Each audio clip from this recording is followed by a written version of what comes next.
29 నుంచి అసెంబ్లీ నీళ్ళ 29 నుంచి అసెంబ్లీ నీళ్ళపై నిలదీద్దాం. ఇక సరిగ్గా నిలబడుర్రి ముందు. ఇప్పుడు మీ కాళ్ళ కింద భూకంపం వచ్చినట్టు అయిపోయింది. నిలదీసుడు తర్వాత ముచ్చట. మీరు వణికిపోతున్నారు, మొత్తం మీ ప్రభుత్వం వణికిపోతున్నది. సరిగ్గా నిలబడుర్రి కాళ్ళ మీద. బీఆర్ఎస్ అబద్ధాల కోటలు బద్దలు కొడతాం. మంత్రులతో ప్రత్యక్ష సమావేశంలో సీఎం రేవంత్ రెడ్డి. ఇట్లా అక్షరాలల్లా బలంగా ఉన్నది, కానీ పాపం వాళ్ళు బలహీనం అయిపోయింది 2 రోజులుగా. టైఫాయిడ్ వచ్చిన వాళ్ళకంటే కూడా దారుణంగా ఉన్నది వీళ్ళ పరిస్థితి. లేని బలాన్ని కూడా కట్టుకొని ప్రెస్ మీట్ల ముందుకు వచ్చి ఇట్లా బలమైన మాటలు చెప్తున్నట్టు కనిపిస్తున్నది తప్పించి ఏం లేదు. ఇప్పటికిప్పుడు ఎంపీటీసీ జెడ్పీటీసీ ఎన్నికలు లేవు, పెడితే కథమైపోతారు, గెలవరు మీరు. గుర్తులేని ఎన్నికలలోనే మిమ్మల్ని గుద్దిపారేసిండ్లు. గుర్తులున్న ఎన్నికల్లో పెడితే ఎక్కడెక్కడ గుద్దుతారో తెలియదు, ఇక సర్కార్కి ఎక్కడెక్కడ వలిగిపోతుందో తెలియదు. కాబట్టి ఇప్పుడు పెట్టలేరు మీరు. ఇంకో 6 నెలలు మేలే గుంజుకొస్తారు. ఇంకో 6 నెలలు గుంజుకొచ్చి తర్వాత పెడతారు. ఇక 42% రిజర్వేషన్ల సాధనపై రోడ్ మ్యాప్ సిద్ధం చేద్దాం. ఇంకెన్ని సంవత్సరాలకయ్యా? భవిష్యత్తులో జిహెచ్ఎంసీని 2 లేదా 3 కార్పొరేషన్లు చేసుకుందాం.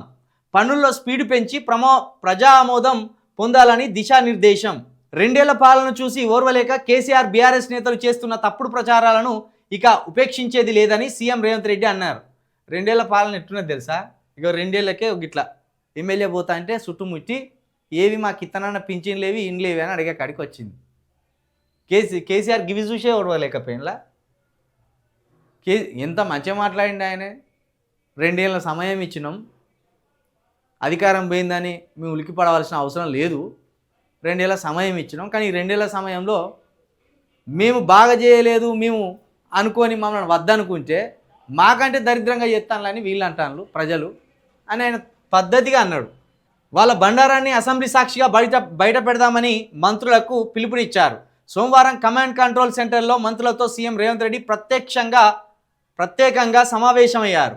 ఈ నెల 29 నుంచి ఆ అసెంబ్లీ సమావేశాలు నిర్వహించాలని సూత్రప్రాయంగా నిర్ణయించారు.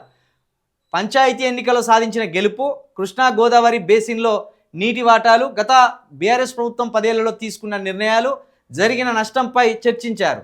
దీంతో పాటు 300 డివిజన్లలో ఏర్పాటైన మెగా హైదరాబాద్ భవిష్యత్తులో 2 లేదా 3 కార్పొరేషన్లుగా మార్చడంపై సీఎం కీలక సంకేతాలు ఇచ్చినట్టు సమాచారం. పంచాయతీ ఎన్నికల్లో బాగా పనిచేశారంటూ మంత్రులను సీఎం రేవంత్ రెడ్డి ప్రత్యేకంగా అభినందించారు. భవిష్యత్తులో రాబోయే అన్ని ఎన్నికల్లోనూ ఇదే ఉత్సాహం ప్రదర్శించాలని, పార్టీ కేడర్ను సమాయత్తం చేయాలని సూచించారు. కాగా జెడ్పీటీసీ ఎంపీటీసీ ఎన్నికలను ఇప్పట్లో నిర్వహించే ఉద్దేశం లేదని, దీనిపై త్వరలోనే చర్చించి నిర్ణయం తీసుకుందామని స్పష్టం చేశారు. ఇక దీన్ని బట్టే కేసీఆర్ ప్రెస్ మీట్ కావచ్చు, గ్రామ పంచాయతీ ఎన్నికల్లో మీకు పడ్డ దెబ్బ కావచ్చు స్పష్టంగా అర్థమవుతుంది.